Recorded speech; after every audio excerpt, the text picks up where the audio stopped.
जय हिंद दोस्तों, आप लोगों के फिर से एक नए वीडियो में बहुत बहुत स्वागत है। दोस्तों ये तो पता होगा कि ये महासीरीज चल रहा है आपका सामाजिक विज्ञान का, जिसमें हम लगभग आपको 400 ऑब्जेक्टिव क्वेश्चन कराएंगे और उसी में से आपको 60 प्रश्न एग्जाम में पूछा जाएगा। ठीक है, मतलब कि हम यहाँ पे 400 ऑब्जेक्टिव पूरा फाइनल आपको जब करा देंगे तब आपको लगेगा अंदर से एक उत्साह होगा कि हाँ अब एग्ज़ाम में हम बना सकते हैं।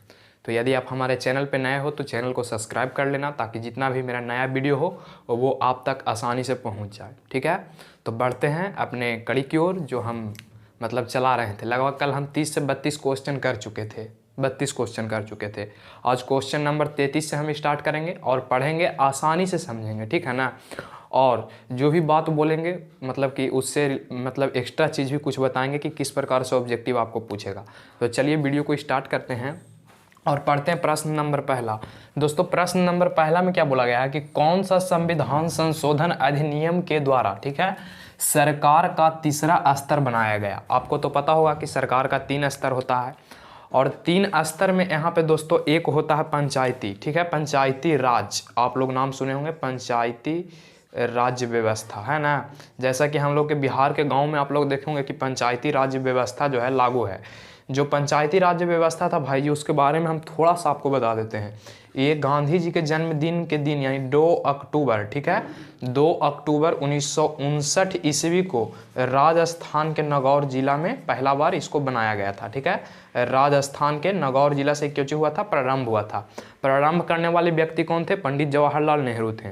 तो यहाँ पे आपको ध्यान देना, जो मैं बात बोल रहा हूँ उस पर भी गौर कीजिएगा, एग्जाम में वो भी पूछ सकता है। ठीक है, तो यहाँ पे ध्यान दीजिएगा, पंचायती राज व्यवस्था कब लागू किया गया था, 2 अक्टूबर 1959 ईस्वी को। सबसे पहली बार कहाँ, राजस्थान। राजस्थान के कौन से जिला में, तो नागौर जिला में। कौन सा जिला में, नागौर जिला में। इतना बात आपको ध्यान में रहेगा, चलिए ध्यान में रहेगा। तो चलिए भाई जी क्वेश्चन नंबर हम बढ़ते हैं।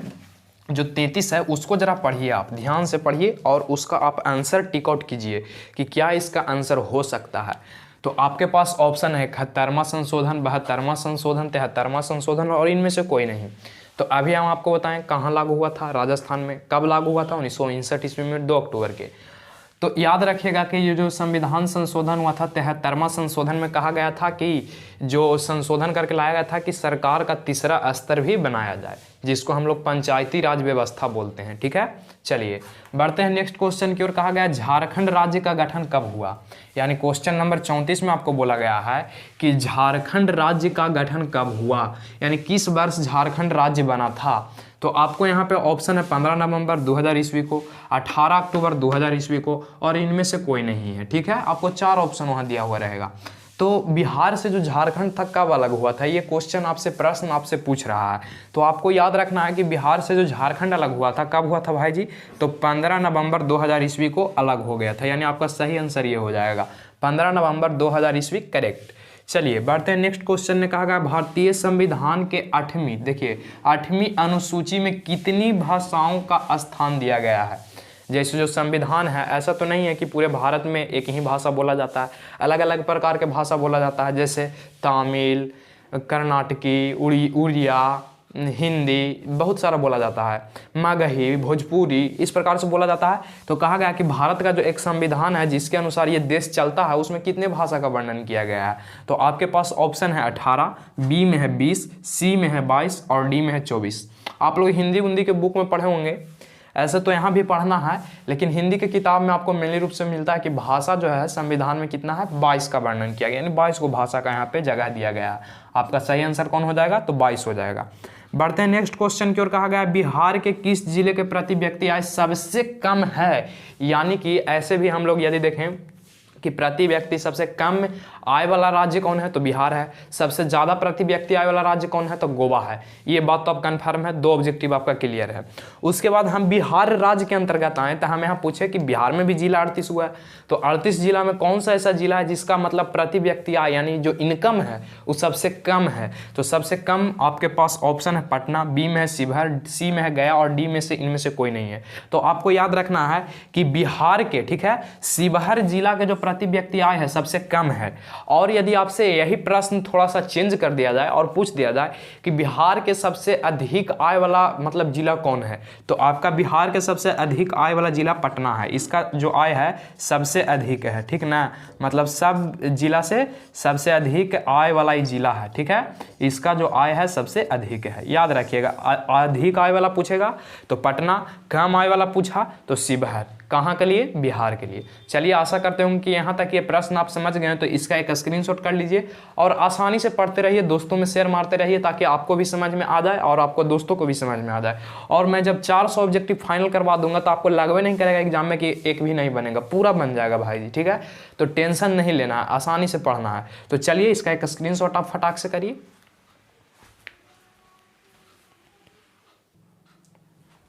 चलिए दोस्तों, अब बढ़ते हैं क्वेश्चन नंबर 39 की ओर और क्वेश्चन नंबर 39 को पढ़ते हैं और आप लोग कमेंट बॉक्स में उसका आंसर दीजिएगा ऑप्शन देख के। चलिए, कहा है यहाँ पे कि बांग्लादेश की मुद्रा का नाम क्या है? जिस प्रकार से इंडिया का मुद्रा का नाम रुपया है, पाकिस्तान का रुपया है, तो उसी प्रकार से बांग्लादेश बच्चा से रटते रटते बूढ़ा हो जा रहे हैं। और वो तो पता ही होगा बांग्लादेश का रुपया मतलब क्या कहते हैं, मुद्रा को क्या बोलते हैं। आपके पास ऑप्शन है रुपया, बी में है टका, सी में है रूबल और डी में है नन ऑफ दिच। आपके पास 4 ऑप्शन है। जल्दी फटाफट कमेंट बॉक्स में आंसर छापिए कि बांग्लादेश के टका का नाम क्या होगा। तो दोस्तों, यहाँ पे याद रखिएगा कि बांग्लादेश का टका का नाम क्या होता है, मतलब बांग्लादेश का मुद्रा का नाम क्या होता है? टका होता है। फिर कहा कि भारत में सहकारिता आंदोलन कब प्रारंभ हुआ, मतलब कौन से ईस्वी में भारत में सहकारिता आंदोलन प्रारंभ हुआ। तो याद रखिएगा कि भारत में सहकारिता आंदोलन 1904 ईस्वी में स्टार्ट हुआ था। कब हुआ था?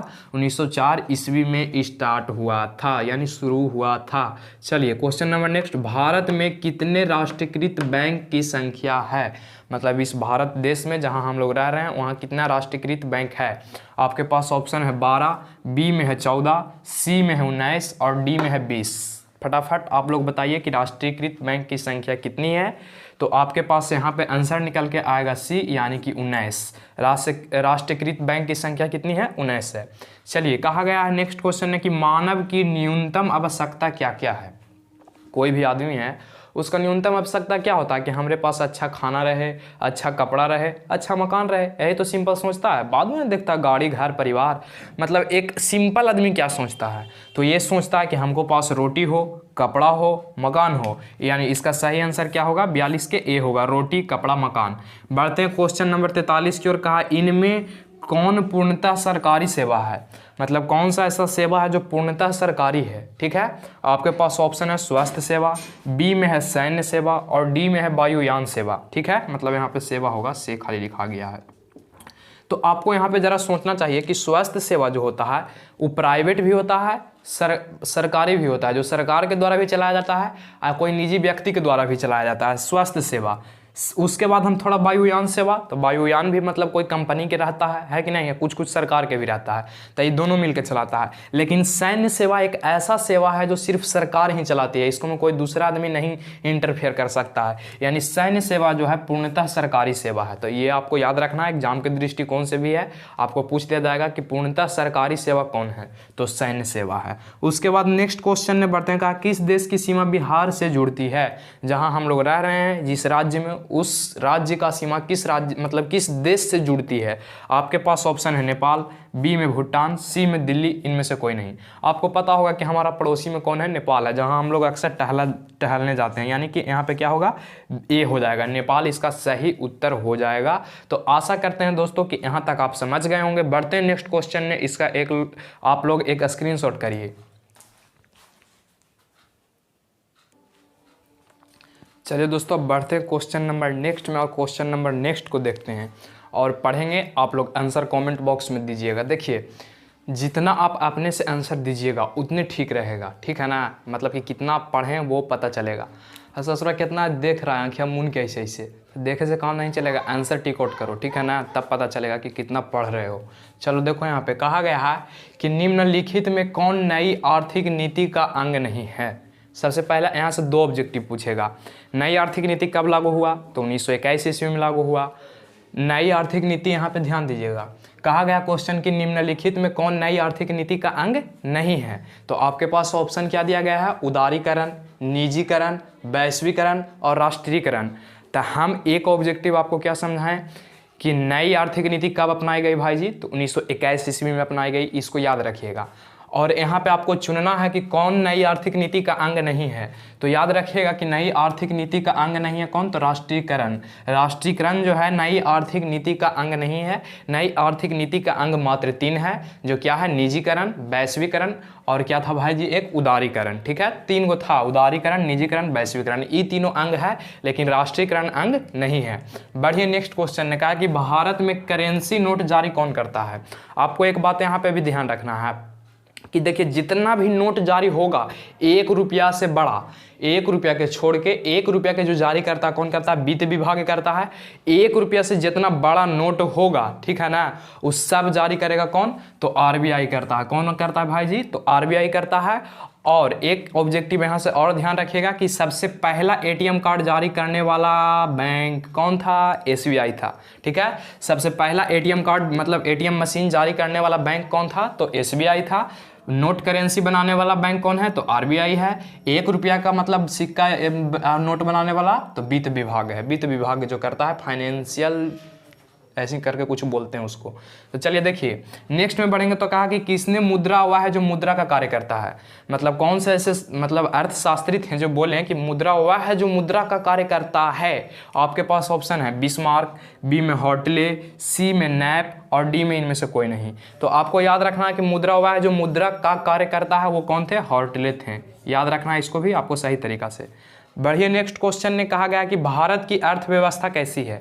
ये क्वेश्चन को तो वीवीआई मार लो एकदम, इसको साइड में कहीं लिख लेना वीवीआई, यानी एग्जाम के दृष्टिकोण से वीवीआई है और हर बार ये पूछा जाता है।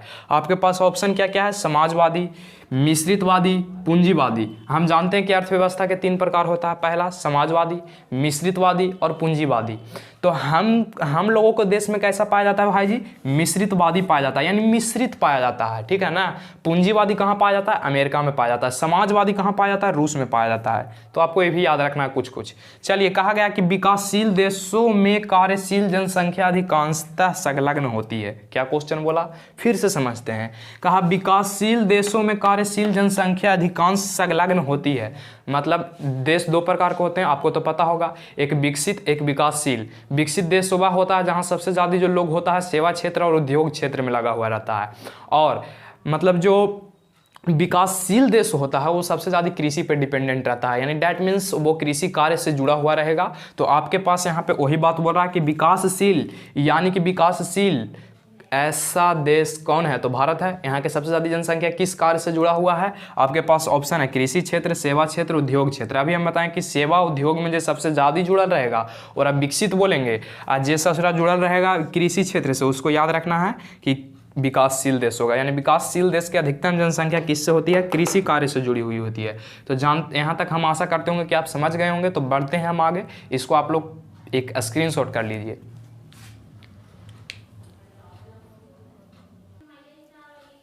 चलिए दोस्तों, अब बढ़ेंगे क्वेश्चन नंबर हम 50 की ओर। ठीक है, और 50 में देखेंगे कि क्या बोला गया है, उसके बाद ऑप्शन क्या क्या दिए गए हैं वो आपको पढ़ना है और कमेंट बॉक्स में आंसर देना है। ठीक है, तो चलिए शेयर आप लोग मारते रहिएगा, समझ रहे हैं ना, शेयर मारते रहिएगा फटाफट। नहीं शेयर मारिएगा तब पढ़ने में भी आपको मन नहीं लगेगा, समझ रहे हैं ना। चलिए, तो यहाँ पे कहा गया है कि निम्न में से कौन बहुराष्ट्रीय कंपनी है। बहुराष्ट्रीय कंपनी डैट मीन्स वैसा कंपनी जो पूरे मतलब लगभग बहुत सारे देश में चलता हो, उसको हम बहुराष्ट्रीय कंपनी बोलते हैं। आपके पास ऑप्शन है फोर्ड मोटर्स, बी में है सैमसंग के मोबाइल, देखे ना सैमसंग के मोबाइल।